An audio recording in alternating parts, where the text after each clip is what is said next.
Luis Ernesto Miramontes Cárdenas, the Mexican genius who revolutionized family planning. When Luis was still a teenager, a book fell into his hands that would become a call to vocation, Microbe Hunters by Paul de Cruyff. A text whose pages tell the story of those scientists who, by creating the first vaccines, not only saved millions of lives, but also transformed the world. Luis Ernesto was born in Nayarit in 1925, a few years after the end of the Mexican Revolution. He grew up in a family of limited resources at a time when there were few study opportunities.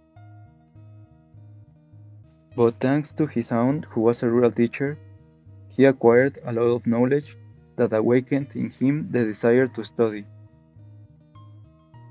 Thus, as soon as he turned 12 years old, he moved to Mexico City to finish high school and to study a bachelor's degree at the UNAM.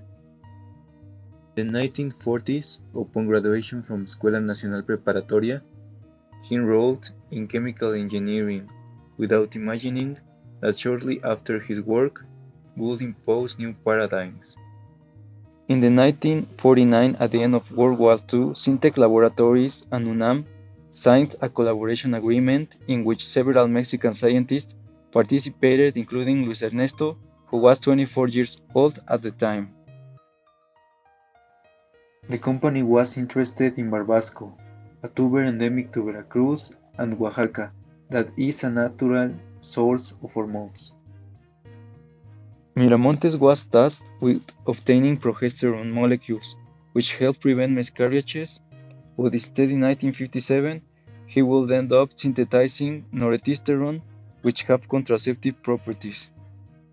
The latter would surprise everyone, including the then 26 years old Ernesto, who in an interview for the book Laboratories in the Jungle would confess, "I knew it would have oral activity, but I didn't imagine that everything related to the pill would happen because of these experiments."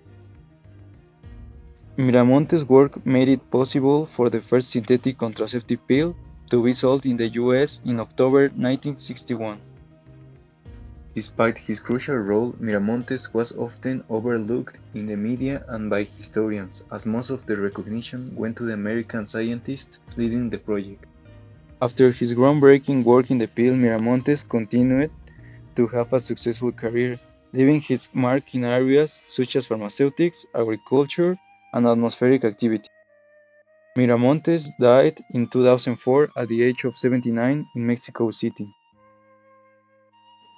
For researcher Marta Lamas from UNAM Center for Research and Gender Studies, Miramontes' work influenced the sexual revolution of the 1960s, birth control, and strengthened women's struggle for reproductive rights. 6 decades later, the relevance of this achievement doesn't pale.